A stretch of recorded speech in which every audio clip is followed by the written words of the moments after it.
Welcome to Transformations, interviewing people who are changing our world. I'm your host, Diane J. Shaver, and every other week I interview somebody who's following their passion and making a difference. And you'll notice that each person I interview is very different from the others, but what they all have in common is commitment, dedication, courage, and passion. And my wish is that they inspire you.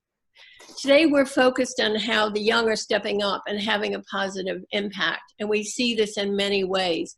And right now, we're going to hear about a special group called the Center for Citizenship and Social Responsibility in the Public Schools in Medford, Massachusetts. And this was created in 2013, and its mission is to develop responsible global leaders and citizens that will be positive contributors to society and will work to combat important social issues and become leaders in our culture. So over the past years, over 1,500 students have participated in CCSR, Center for Citizenship and Social Responsibility, now known as CCSR, in their mini courses, their clubs, their activities, and most importantly, in community projects. At each school, there is a CCSR advisor who guides students in the development of project-based learning. And they do it individually or in small groups of 2 or 3 students. So today we have the founder of CCSR project, Richard Trotta, and the advisor and program coordinator for CCSR, Skarker. So I want to give you a little bit of background on these 2 people who have done this wonderful thing. So Richard Trotta, known as Rich, has worked in public education as a teacher and administrator, and in curriculum development, professional development, school to career, and gifted and talented programs. He has authored and managed numerous state and federal grants and taught courses and workshops at Salem State College, no, not a college at all, Simmons College, Harvard University, American International College. In 2012, he was awarded a grant from the Bloomberg Foundation and created the Center for Citizenship and Social Responsibility, an after-school program that develops student leaders. Since then, he was awarded a $100,000 grant from Cummings Foundation and $125,000 from the Crystal Campbell Community Betterment Project to expand the work of CCSR. Skarker has worked as a Spanish teacher at Medford High School for 14 years. He's been the high school advisor for the Center for Citizenship and Social Responsibility and the coordinator of the program throughout Medford High School. And he has proudly served as the Gay Straight Alliance GSA advisor for many years. He currently works as an adjunct professor teaching Spanish at Bunker Hill Community. After we chat with Rich and Michael, we will meet some of the students who are actually doing the projects, and we can talk with them a little bit about what they're doing and why they're doing it. So welcome now to Rich and Michael, and thank you so much for taking time to share the Center for Citizenship and Social Responsibility with us. So hello, guys. Hi. Okay. So I'd like to chat with you, Rich, for a moment. What was the impetus for starting the Center for Citizenship and Social Responsibility? Was it a moment of clarity? Was it a series of things? What was the impetus? Well, I first started back in grad school. I had some coursework in education, and I had a professor who very much put in my mind that education was more than just academics, and it sort of sat there for a long time, even when I taught, and I didn't do anything about it because I didn't feel like I knew enough about it, and I didn't have the motivation to change things.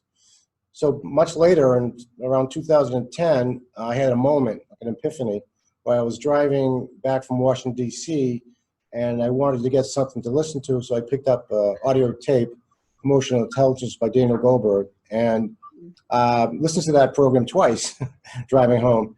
And it really had an impact on my thinking because at that point I saw, we need to do more with emotional intelligence. We do plenty with cognitive intelligence, but at schools, public schools, we don't really address the character development, moral development, and learning things that are really important in life, like empathy and compassion. And so at that point, it was in my head. And when I had a chance to get the money from Bloomberg, I talked to the superintendent at that time, Roy Bellison, and he supported my contention that we should do something about teaching positive learning skills like character development and learning to be good citizens and responsible citizens. So that was the beginning.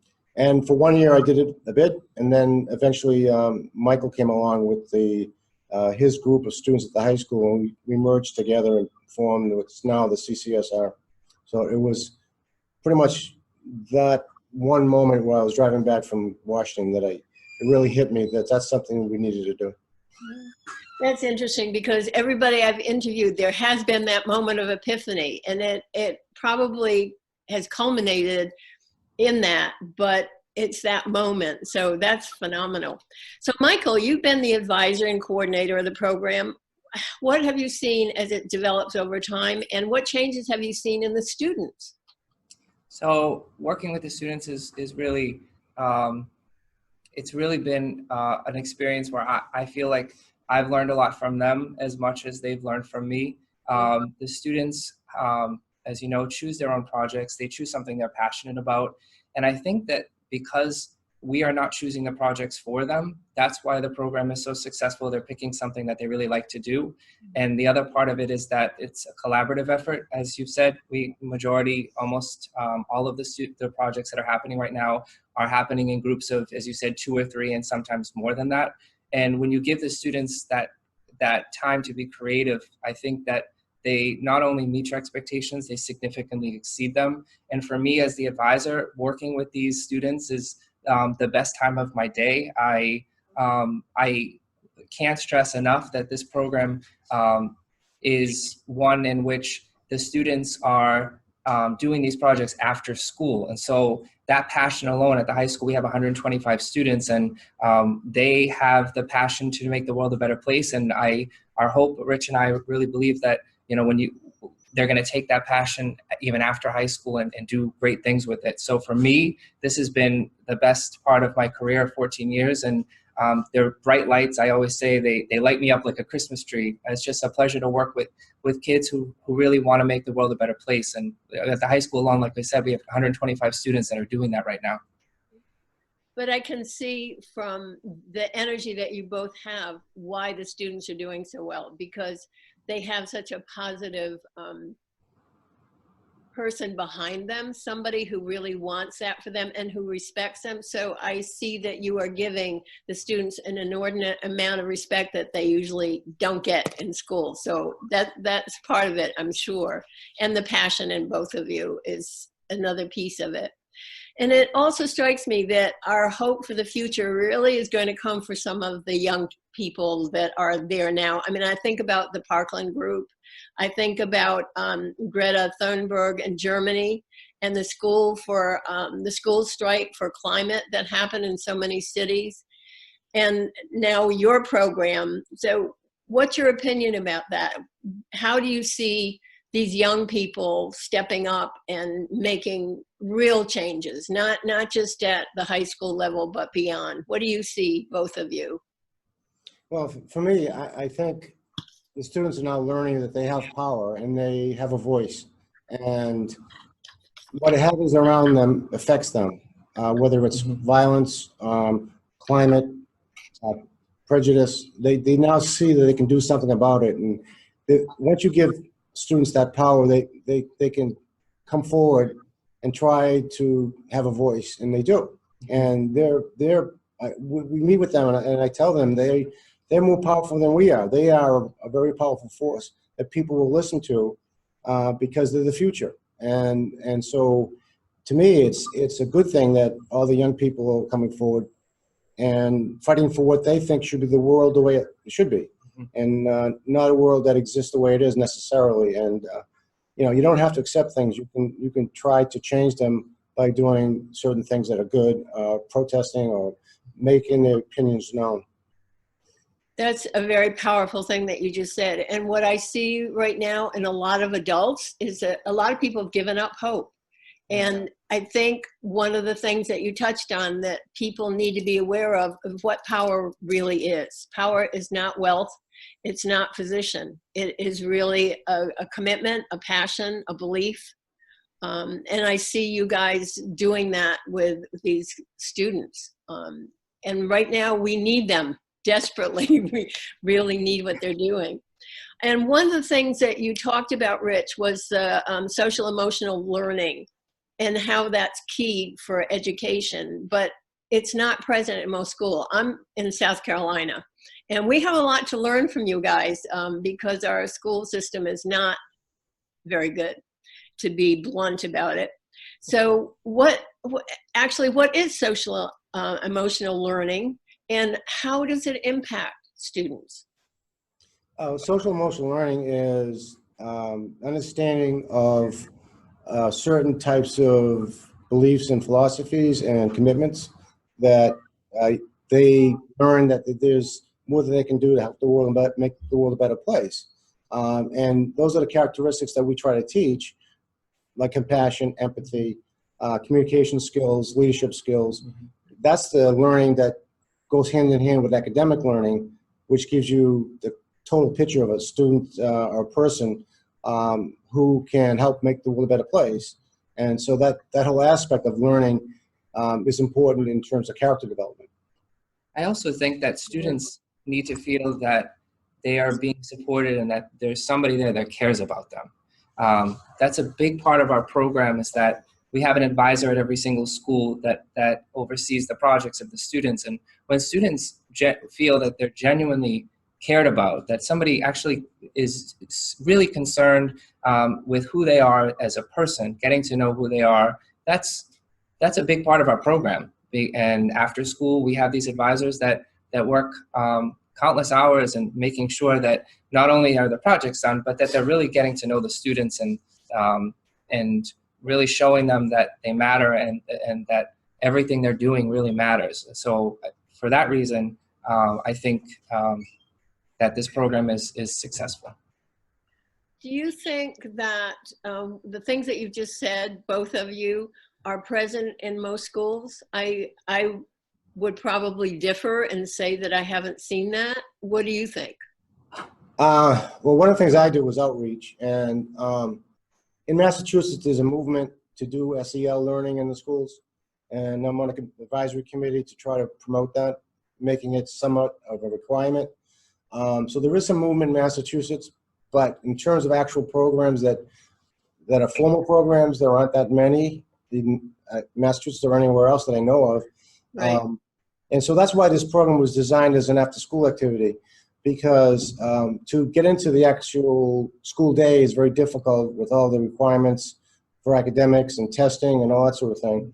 And so when we designed it as an after-school activity so that students could do it on their own time and that it wouldn't conflict with the school schedule. So that's one of the big constraints is the school schedules are so jam-packed that it's difficult to put new programs in.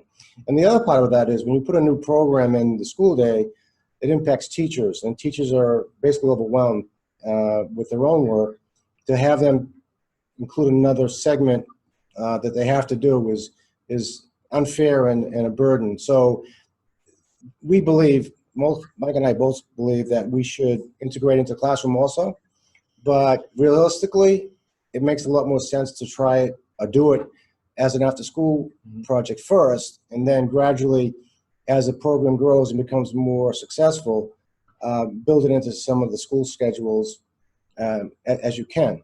The second part of that is we could spiral this learning into regular classrooms by doing these mini moments of teaching where you take a situation in a classroom or a topic and you twist it around to make it a social emotional issue by asking certain questions and having the students identify with somebody in the situation and how they would react and what they would do. So that's sort of that integration into the classroom as the way it is might work, because it wouldn't require a whole new course, a whole new responsibility, but just a few moments each week. So there'll be teaching moments. That's another way of doing it. I think it's better to have a project-based unit like we have, project-based learning, where the students actually are living and doing the project and processing what they're doing from many directions. Because the projects sometimes require them to go to the city council or to raise money, to do outreach, and then the project now becomes part of their world. And they not only learn a lot, they actually get a great deal of satisfaction by creating something that's positive that helps somebody. Mhm. So to answer your question, going back to the question, I don't think it's being done very much, and I think our program is a good way of doing a transition to make it more common in all schools. But I wonder, do you ever fantasize about maybe making a whole new educational system? I fantasize about having this program in all the schools. I mean, that's what you're kind of building something there that's phenomenal. That's why we appreciate having you work with us in this Sure. issue. We're trying to spread the word that this is something that's not very expensive. Mhm. It just requires the right motivation and dedication and belief, and the money is not prohibitive, and it can be done anywhere. We'd be happy to help anyone who's interested to get it started, because it doesn't cost much. I think for me, I'm currently in the classroom as well. I teach 3 classes, and then I'm doing this program as well. I fantasize about a day where, every single school system puts the whole child first. When you teach the whole child, when you really get to know who you're dealing with, everything else falls into place when they feel like they're cared about and they're loved and they're supported. And I've learned that content comes next, but really first, if you really want to be successful in the classroom, because the kids really need to like you. They need to know that you're invested in them as much as they need to be invested in the class. So the first step, I always spend the first week just doing some activities, getting to know you, figuring out who they are, what they like. And the first class, even if it's the same level, might be very different from the next class, because I have totally different people in the next class. So if you start looking at them as human beings, which is what they are, the success rate is much higher. Just on Michael's point, one of the things I learned from emotional intelligence is that it didn't say a percentage, but as a teacher, I'm a former teacher, and Michael's teaching now, about 90% of the problems in the classroom are emotional, not cognitive. And that takes away from learning. And so when a student doesn't perform well, it might be there's something at home going wrong. They have some emotional difficulties. So this program not only helps other people that they're helping, it helps the teachers, the students who are doing it, because it gets them to feel positive about themselves. And it might just be an antidote to loneliness or anxiety, because they're with other students doing a positive thing, and it becomes a natural high. And students learn from that experience, and they also start to believe that they can do anything. And we've heard that from a number of students, that after doing their projects, they think they can do anything, which is a powerful educational moment when you believe in yourself. And then they're more apt to pass it on. Like Rich was saying, they believe in themselves, they're proud of themselves. We have freshmen in the group that are taking on projects they never thought they could do, and they've just finished their projects. We had our project fair 2 weeks ago, and I'm watching these freshmen give their presentation on something where at the beginning of the year they were very unsure of themselves. Now they feel very proud of themselves, and the idea is that we're trying to pass it on. We're trying to pass on being kind to one another, empathy, resilience, all of that is all built into the program. Those are such powerful, powerful things. And I think the culture that we have right now and what we're seeing politically and everything else is a result of people not having what you two are talking about. Yeah. That's how powerful what you are doing is. And I think, again, I said it before, but I'll say it again, that a lot of adults are feeling extremely powerless because they never learned what you're teaching. I think you need to do this for adults too. I think there needs to be some place that we can all learn from you. And the other thing that came to me, you guys need to be doing TEDx talks. Have you done that? Yeah, someone had told me that. We're going to go on the road. Can you coach us? Yeah. I am a coach, actually, but yeah, absolutely, you should do that, because then it gets exposed more, and just you need to spread this. This needs to be way beyond Medford. And Massachusetts, I think, has always been a pretty liberal state. Yes. So the fact that you're there is not surprising. The fact that you're not where I am is not surprising either. But I think I think you've got a hold of something much more powerful than you know. And I mean, I'm aware that you understand what you're doing for students, but I think that this piece is so powerful, and I think it needs to go into the adult world when you're ready. If you can stand dealing with adults, that would be a really good thing too, because people have forgotten the things that you're talking about.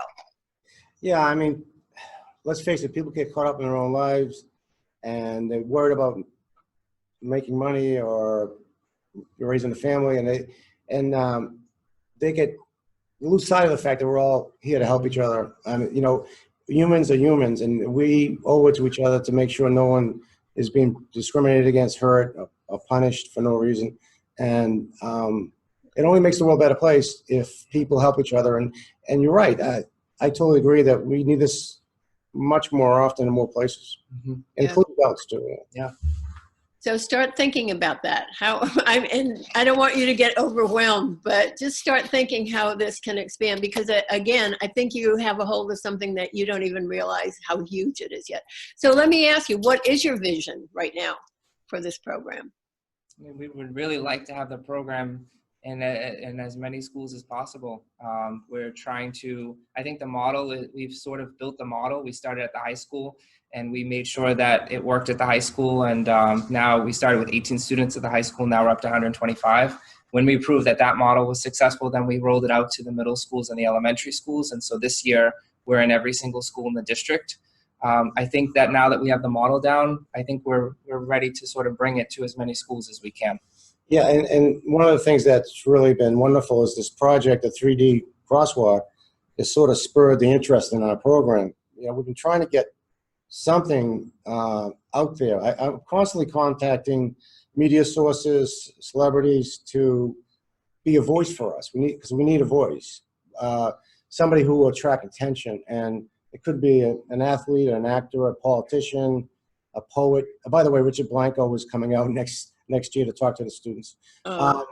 So I totally agree with you. We need to expand it. We believe that this is really important. And I am going down to the Superintendent's Conference in Massachusetts in the summer to present to those superintendents in Massachusetts. So we are making some progress in that way. And, you know, your program and other programs like this will certainly help us. Cool. When you go to Harvard, I mean, anything happening there? Because that was when I lived in Boston. I went to school in Boston, and that was the Mecca. I think that has changed slightly, but it still is. It still carries prestige, and that I would think that would be a good place for you too. I did do some outreach there and contacted Howard Gardner. Actually responded to my email. It's difficult. I have to hit the right person who really has an interest in this and wants to get engaged. I did meet Dr. What's his name?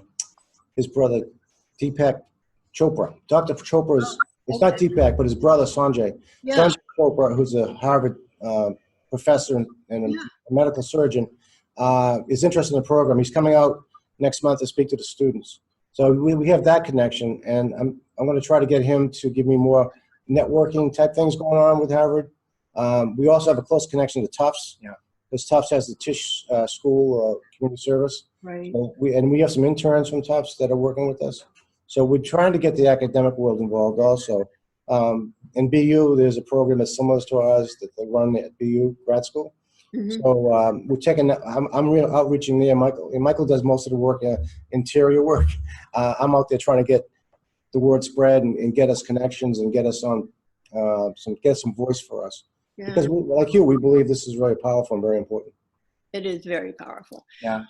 And also the thing that I see that you've learned from your program is that you're powerful and you can do anything. That's right. So you can get this out there, and the Chopra contact is a good one, and that leads to Oprah. And well, yeah. I mean, my dream is to be on Ellen one day, so we're hoping to get there too. Yeah. Well, I think she's probably more accessible than Oprah because she's not as inundated. So I would go for it. We have. We've Fingers crossed. We've outreached to her through some of the links they have for students nominating people who change the world. And we've nominated Michael. But right now we're still waiting for that phone call. I hope you get several phone calls. I hope it's not just one. I don't think there's any question. I think it's a matter of time, and I think that things are building because the need is so great. And I think I'm being political right now, so I apologize. But I think everything that's going on now has shown people what we really need to do and how we really need to be with one another. And I think that you're right in the middle of this wave. Sure. So I think you're right on time. I think it's perfect. So it's all going to happen, and I will be delighted to hear about it. So I want to know about it. So tell me a little bit about the students who are doing the projects. How did they come to you? What were their backgrounds? Just anything you want to tell me about them. Sure, yeah. The program is open to anybody who wants to join. There are no restrictions. Okay. So we start in August now. We used to start in September, but now we start at the end of August, and we put out announcements for any student that's interested in working collaboratively on a project that they're passionate about, that in some way makes the community and the world a better place. So I accept anybody that wants to come. We sit down, usually September and October. I meet in the morning, so I book starting from 7 o'clock until the bell rings at 7:45, and the students pitch their ideas, and you sort of have to work with them in sort of figuring out what's going to work best, and that takes time. And those meetings last about 2 months, and then once they get the approval, they start working on their projects. And at the high school, we have 2 advisors, myself and Sarah Fard. We work with the kids, and so this year we had 60 projects that we were advising, so we split that between the 2 of us. And the advisors at the middle schools do similar process, working with the kids. It's a lot more coaching that goes on because they're younger there. So they still same process, coaching, working, taking their idea and making it into one that is actually can be able to happen. For example, you're going to hear from somebody today that literally was the proponent for a plastic bag ordinance and was the person that made the plastic bag ordinance happen in our city in Medford. And she was the one that did all of the work. She sat down with me in September and said, this is what I want to do. And so we went through the channels and the steps to make it happen. And so I supported her. I was in the background, but really it was her that was doing all the work. So even though we're the guides on the sides, we really believe that the students should be the ones that are in there doing the work, because we want them to learn something. We want them to learn how to be able to look somebody in the eye, how to sit down in a formal meeting and pitch your idea, because a lot of these students are going to the mayor and have to go to city officials in order for their projects to happen. So it really is a collaborative process, but we want to make sure that we're supporting the students, but not doing the work for them. Yeah, which is wonderful. I mean, that in itself is empowering. I think, Michael, you are such an empowerer. I mean, that's come through in everything you've said. It's really wonderful to see. And can you clone you? We need both clones. That would be really good if we could do that. So, science. So, but on that point, that's a really good point. It shows you that this is what counts. This is important, not the money. It's not a very big expense, but we need teachers and people like Michael to be the role models for the students and getting the students to do certain things to help them and also attract them. And Michael attracts students. He's like the Pied Piper. I love it. But I can see why. I mean, because it's a welcoming presence. And I mean, growing up, I don't know if you guys remember, it's not a lot of fun sometimes. So when they find somebody who is open and welcoming and supportive, I mean, that's nirvana right there. So maybe we can meet some of the students now. What do you say? Shall we interview some of them? Yeah, I just want to mention one thing, Diane, before you go. We have a webpage that people can go to see all the projects and see all the information about the news about our group. So at some point we could give you that webpage. It's very easy. Right. I have all of it, and that will go on the self-discovery media page. It will have all of that stuff, and I'll put it on my website too. And I have a lot of links that you guys sent me, and I'll put all of that there. Oh, great. Thank you so much. Thank you. Oh, my pleasure. I mean, this is phenomenal. Do you know what it's like for me to come across people like you? I mean, in spite of everything going on, it's like, yes, this is going to be okay. And that's what you guys do for me. So I thank you for that already. All right, so let's meet some students. Let's find out what they're doing. Sure. First up, you're going to hear from twins. Their names are Jennifer and Jessica Dos Santos. So we'll let them sit here. Yeah. Yeah. Thank you so much. Thank you. See you in a minute. Hi. Okay, who's Jessica? Who's Jennifer? I'm Jessica. And I'm Jennifer. Raise your hand. I didn't see you. Jessica. Jennifer. Okay. Hi, guys. It's Hi. good to see you. I want to find out, what is your project? All right. So we're seniors right now, but we started CCSR sophomore year. And since then, we've been working with the elementary schools. So we both went to the Brooks Elementary School. So we wanted to do a project that gave back to them and to like make their school like a better place. So we started small sort of with, we made inspirational posters and we put inspirational quotes on the posters to hang around the school so that when the students walked by, they would like read it and feel inspired in their day.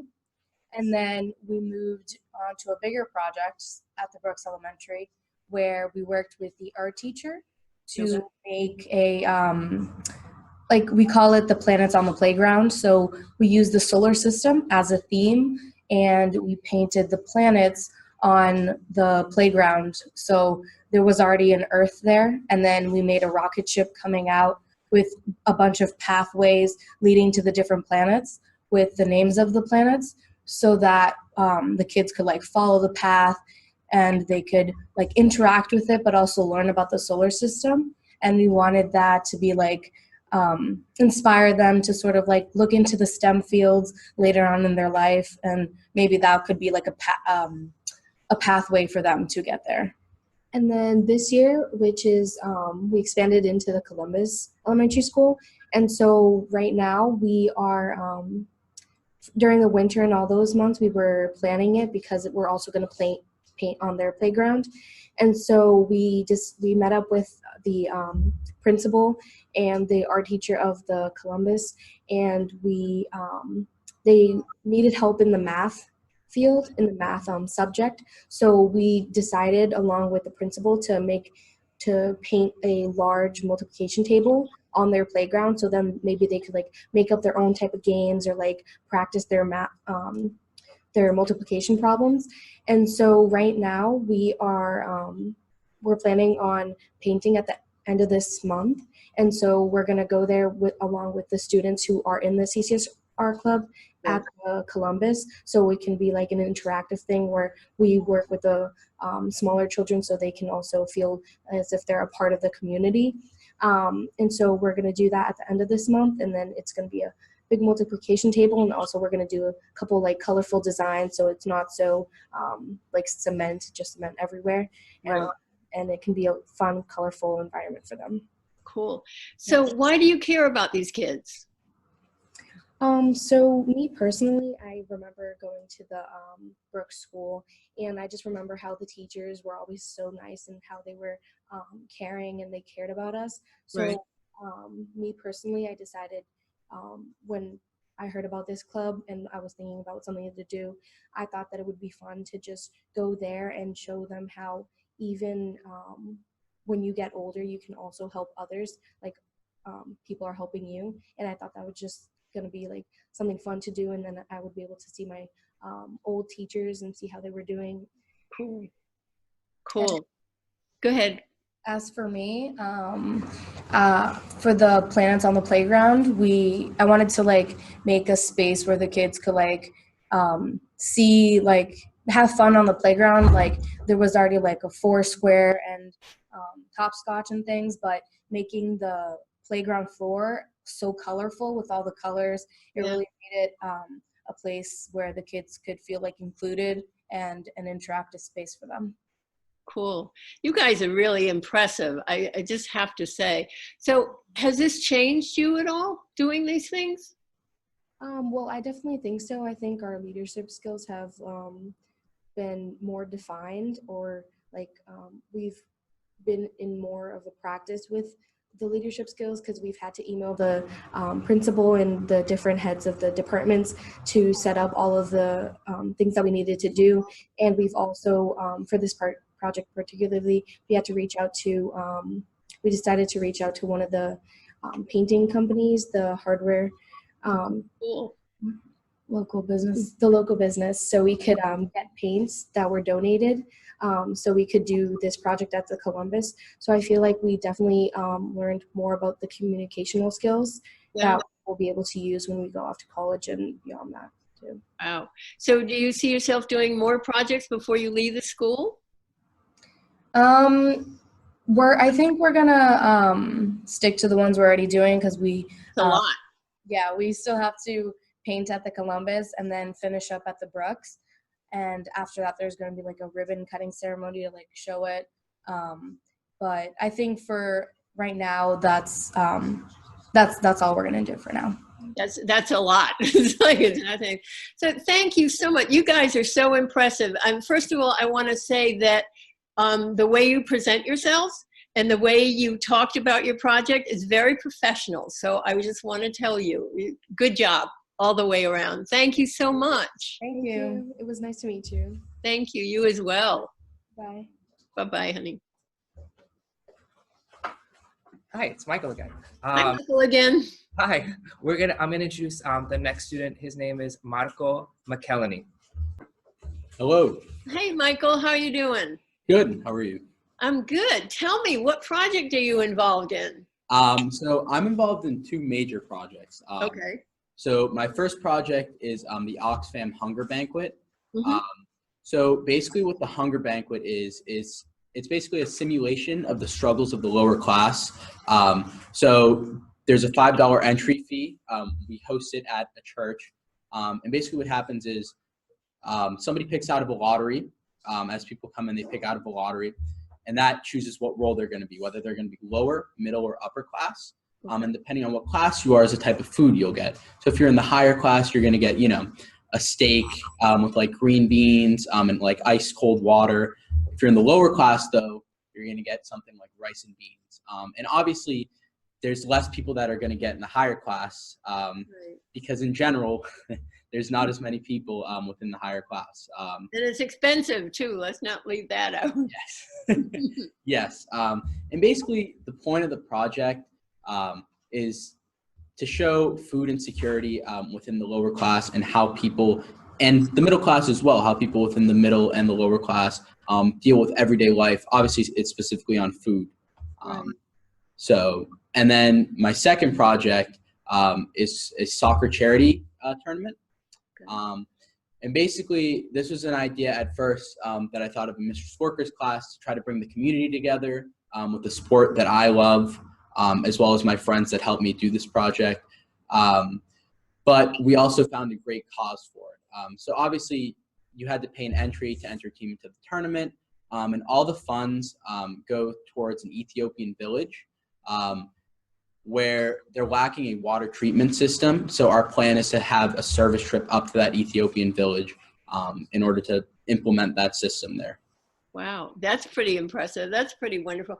So what was it that drew you to these two projects? What were you thinking? What was it that went through your mind? So the first thing that we learned when we joined the CCSR is really to pick something based off of your passions. Okay. So for the soccer charity tournament, for me, it was a no-brainer to have something like that because I love soccer, but we also had to find, something more to it. So we couldn't just have a soccer tournament because that's great. It brings together the community, people are having fun, but we also need to find a cause for it, a deeper meaning for it. And obviously, the reason that we did this Ethiopian village is because my friend who helped me with the project, Joey Rumenap, he has a sister adopted from that specific Ethiopian village, which is struggling right now. And we thought that would be a great idea in order to help that village. It is a great idea. That's wonderful. Wow. And what about the food and the class thing? It was interesting because we're supposed to be a classless society. We're not. I mean, you got it. So what was it that drew you to that one? So I come from Brazilian heritage, where we're very religious. And my aunt's a pastor, so every once in a while, I'll go to her church. And every Wednesday, they have a food for the homeless day. Okay. So the very first time I went there and I, I saw everything that went on. I was in shock as to the amount of people that struggle every day with something as simple as, getting a meal for themselves, drinking water, and so on. So again, with my other friend, Aldo Santos and Joe Schmidt, who both also go to church, and there's like similar things going on there. They do give food to homeless people. They provide food through, things like can drives and stuff like that. We thought we should go a step further and try to inform people as to how these people live, if you know what I mean. So instead of just providing food, obviously all the money that we raise from the Hunger Banquet goes to Oxfam charity. We wanted to inform people of what these people go through. So throughout it, they're both experiencing it and hearing it from us as we talk about, different types of statistics on the struggles of the lower class. But that's a very profound kind of learning for you and for everybody who was involved, because we usually don't think about people who are less fortunate in the day-to-day things. So how has this changed you, or has it? It's definitely changed me. I feel as though when I first joined the CCSR, community service is like a necessity in order to graduate. And I thought, I have to get my community service, and I have to, join a club or something, or just, drag my way through this guidance counselors. So I joined the CCSR. As you could tell, Mr. Skarker has so much energy, and he gives so much to all the students. Yes. And I thought of a problem. Obviously, my first project was the Hunger Banquet. And I started to realize that as a Medford student, I have to contribute more. Instead of just going home and doing nothing after school, I have to try and do something.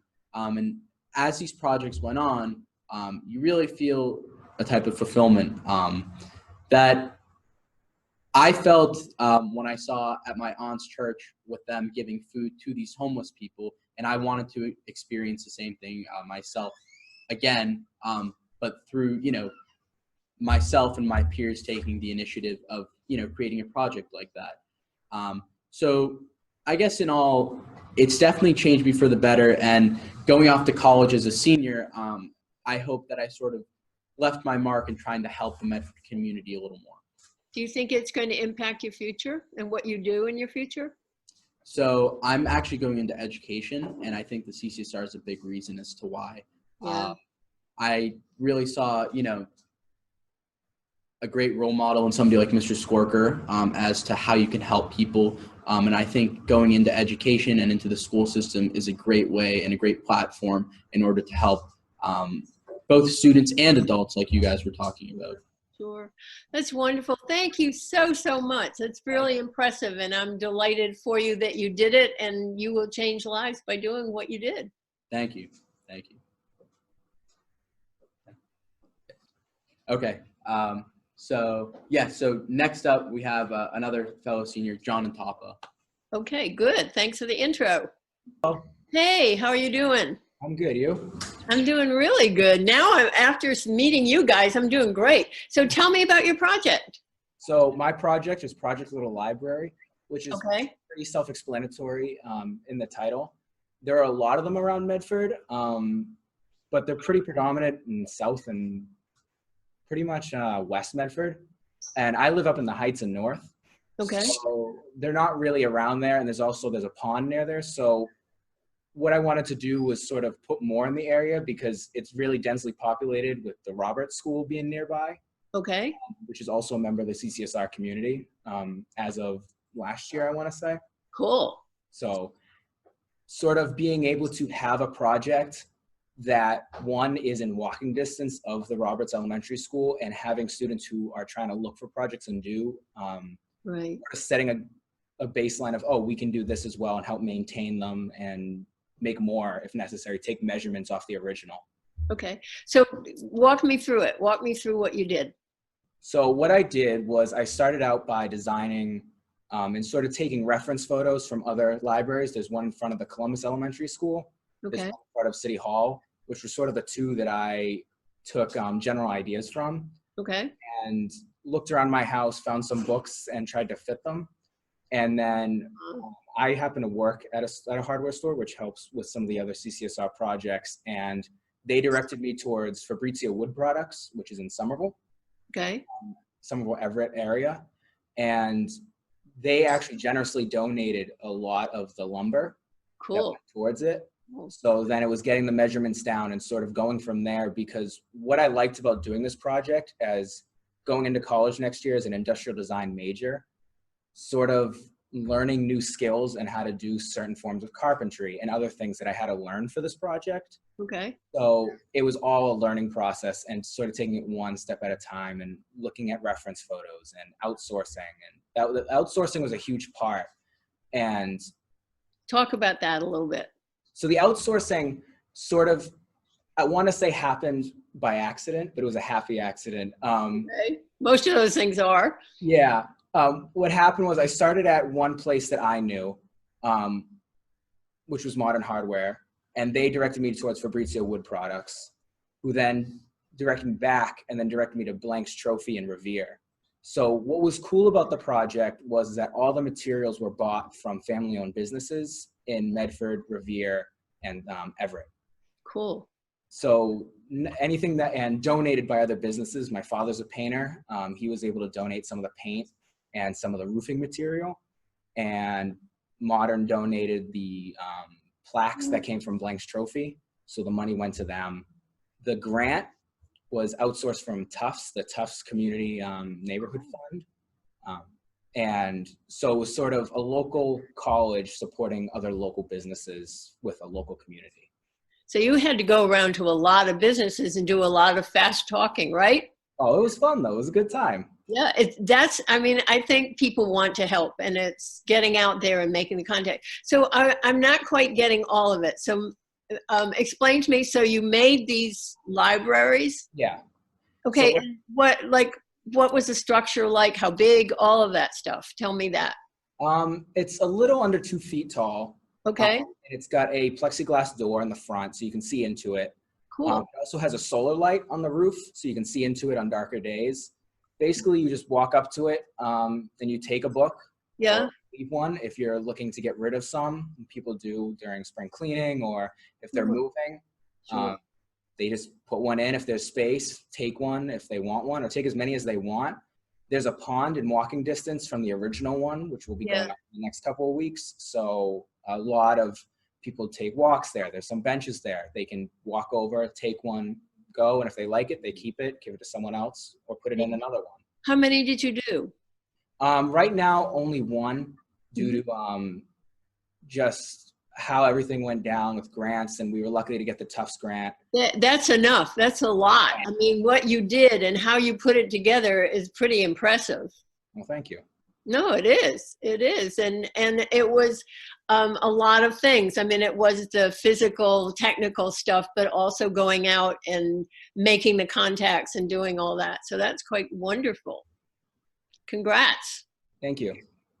And now you can take this into as a design project into your college career. Right. One of the things that I wanted to do, Mr. Skarker recommended me that I join the CCSR my junior year, and due to scheduling conflicts, I wasn't able to make it.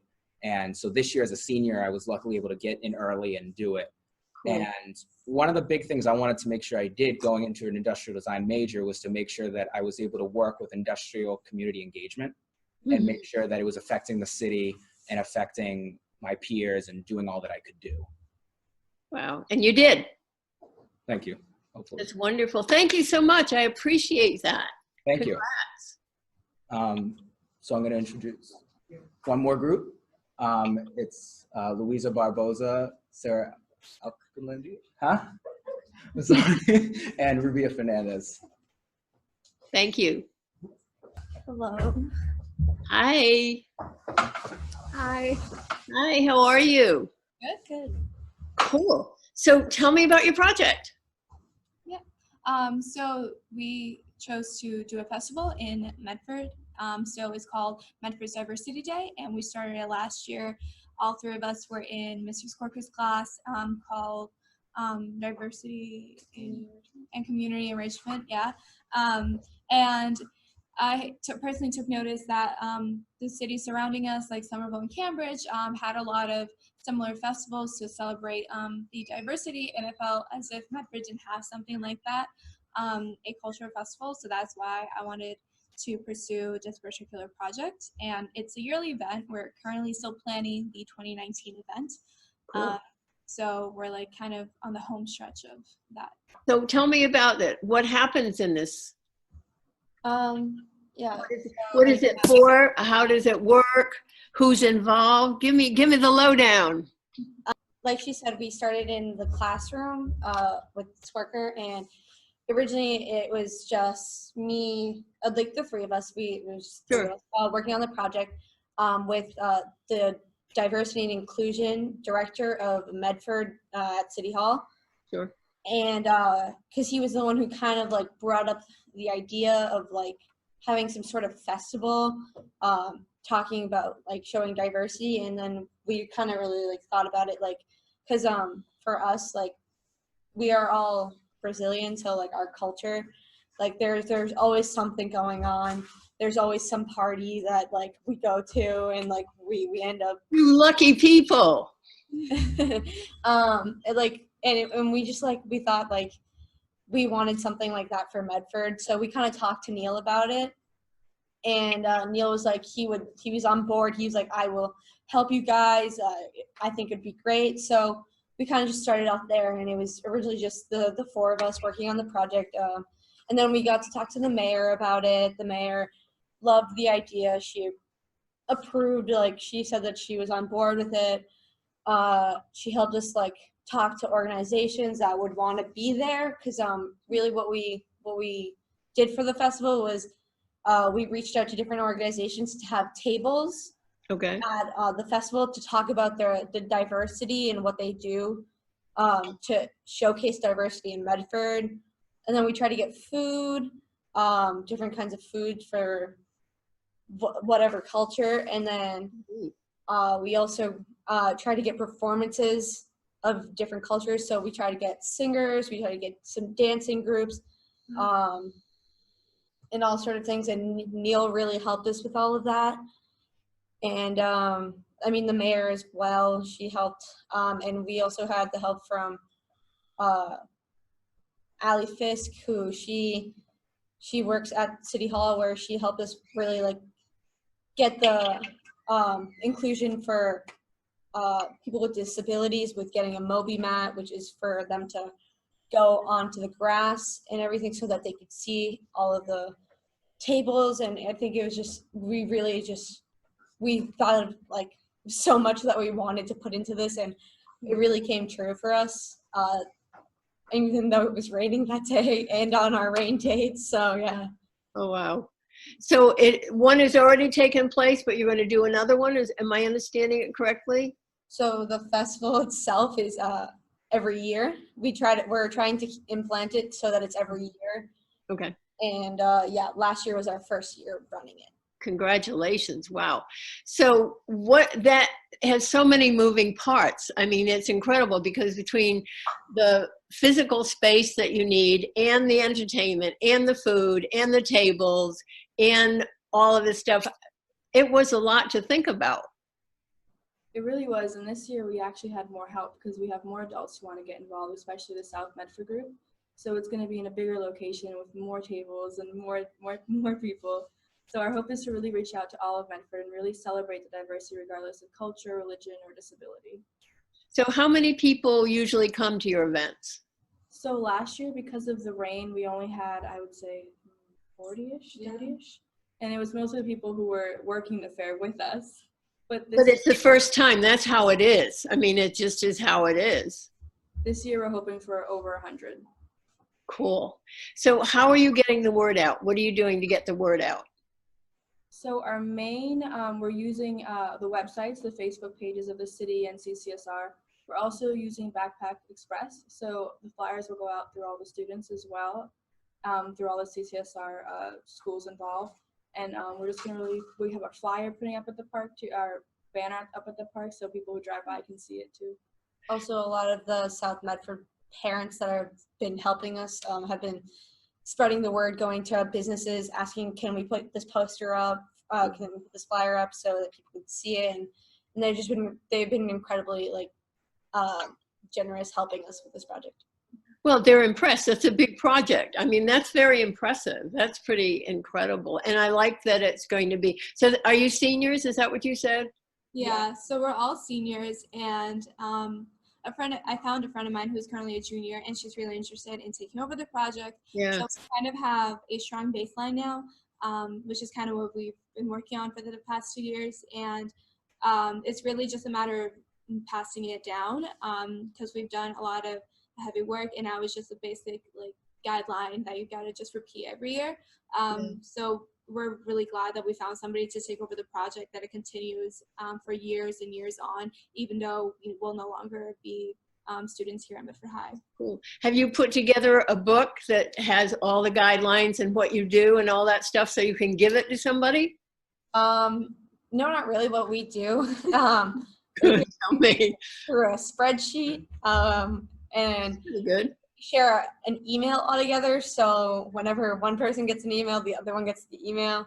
Because we made an email for the festival itself, and through there, that's where we have all our contacts, like all the people we've talked to for this festival. So I mean, I think that'll be something we can easily pass on to someone and show them how it works. So yeah, we focus on keeping it all online. So our flyers, the templates for the flyers that I've created, it's all online, and the businesses that we have organized, it's online, connected through that shared email account. So Medford Diversity at Gmail. So we all have access to it, and it's just a matter of giving the password to somebody else who will then take over the project.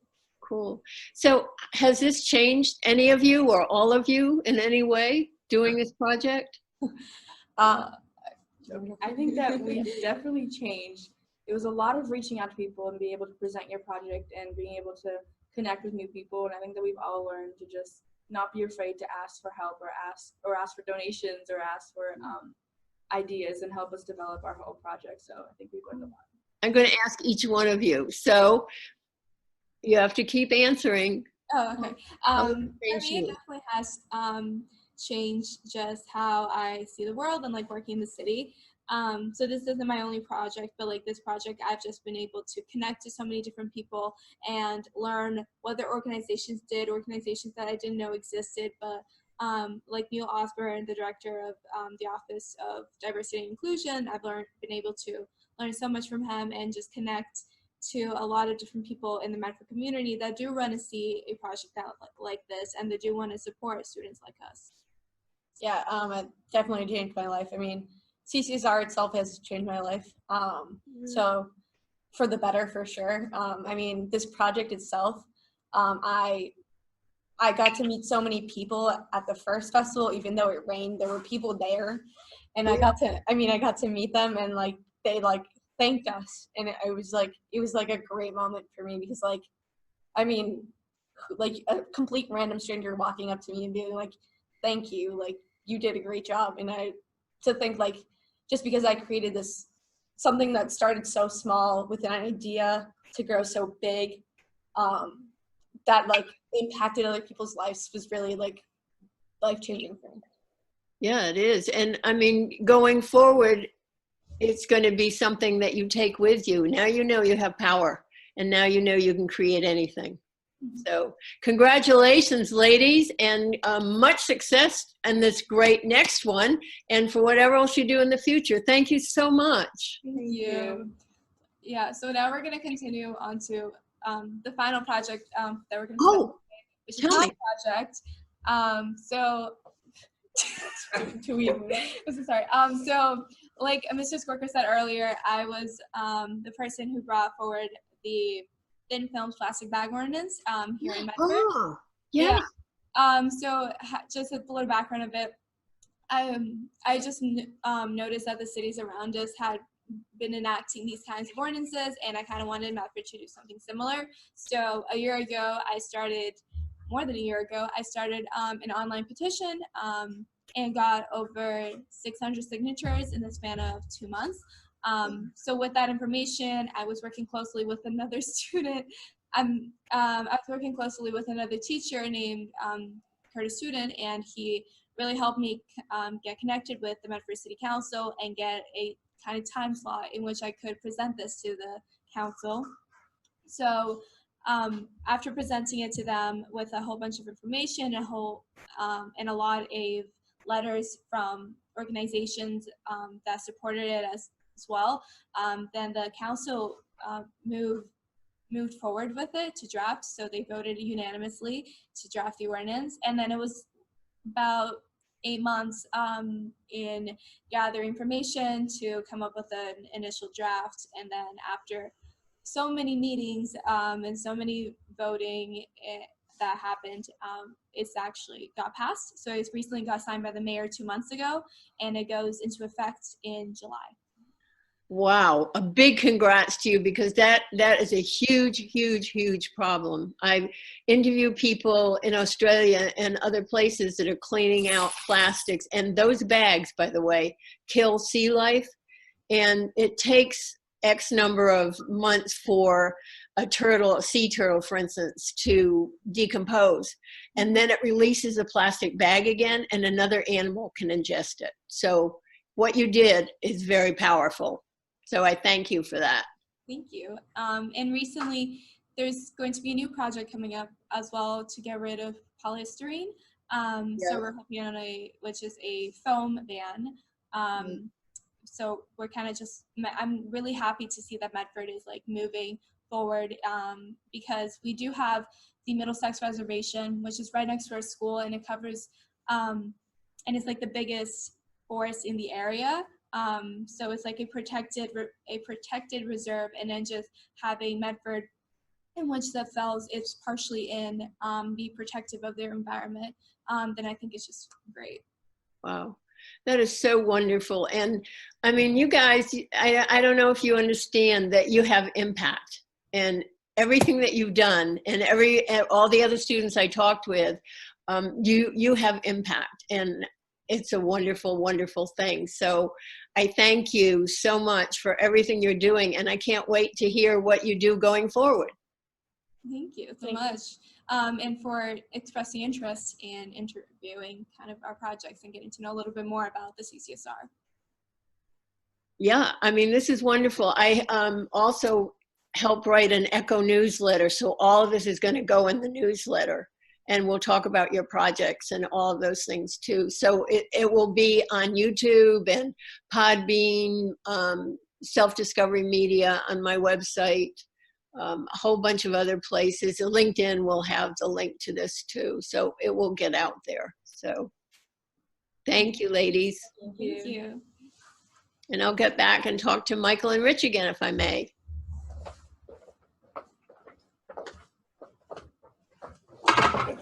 We're back. We're playing musical chairs. Yeah. Those guys are so impressive. They are amazing. The way they presented themselves, what they did, the whole thing. Congrats to you guys for setting that up, for giving them the place to do this. Thank you so much. Thank you for giving us an opportunity to spread the word. The more people that know about this, I think the better chance it'll be adopted in other places. And we really will go forward and try to keep going and get the word out and do that, get more school districts involved. You have to do it. It's not optional. I'm telling you, you have to do this. So I was just telling the young ladies that I am part of an Echo Justice newsletter, and this will go on there as well. So they have 1,000 people, and I have some other contacts I'm thinking of. I don't know that I can be helpful, but I will try, because this is pretty phenomenal. So last words, what would you guys like to round this up with? Well, aside from being very rewarding for us, we feel as though we're helping make the world a better place by helping students develop their priorities and interests and becoming leaders, because we believe it will snowball, and that more people will be affected down the road. You know, as a saying in education, a teacher never knows where his or her influence will end. I'm sure that these students, some of them will go into be leaders in this movement, because this is something they're not going to forget. Doing a project-based learning is a lifelong memory. They're going to go forward, and this is what we need in this country and the world. Yes, we do. I endorse that wholeheartedly. Michael, what else do you want to say to us?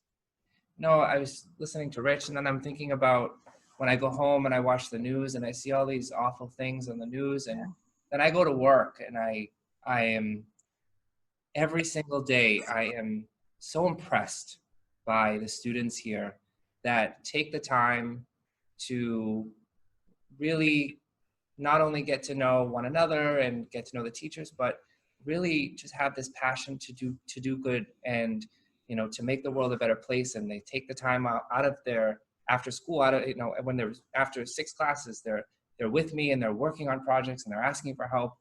And I think to myself, the future is bright. Yeah. I think to myself, these kids are great. And I am so proud to be doing this. I'm so proud to work beside Rich. They are the heart and the soul of the organization with the advisors. And I think the future is looking really good. Well, I agree with you after listening to the two of you and after talking to the students. Yeah, I agree. And I'm not kidding. This needs to keep expanding.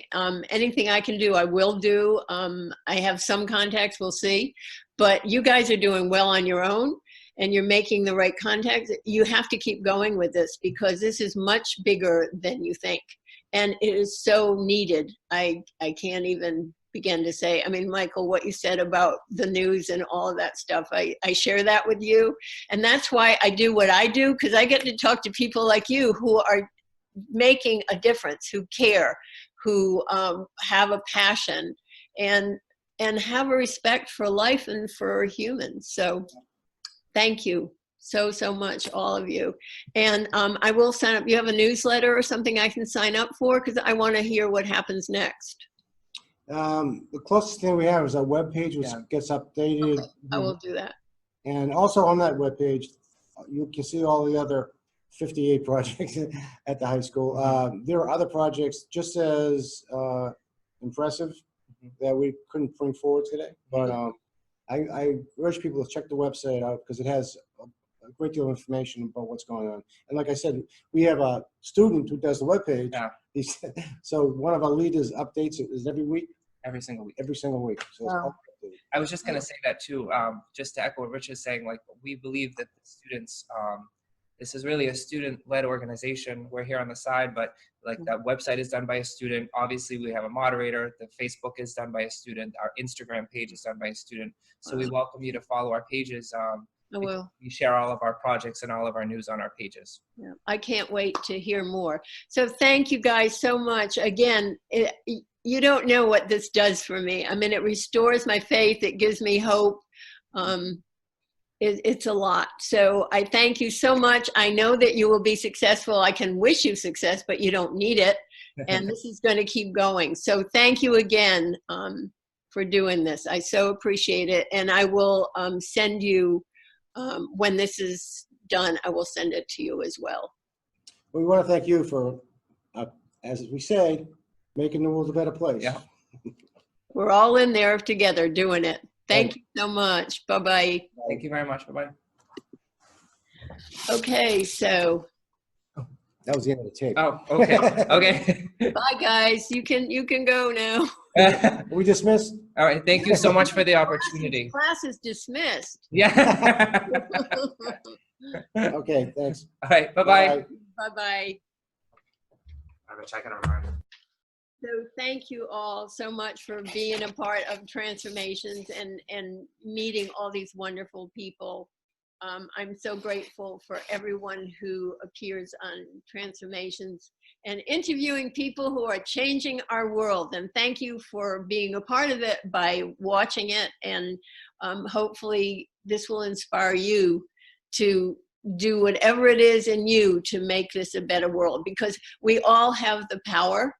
And power is not about money, and it is not about position. It's about connecting to that passion that's inside of you. So if you've got something that you want to do, you can do it. So this is your host, Diane J. Shaver, saying seeing you in 2 weeks when I'll be interviewing another person who has followed a passion and created a really positive effect. So saying goodbye for transformations, interviewing people, changing our world, and hopefully you will be adding to that, and we'll see you in 2 weeks.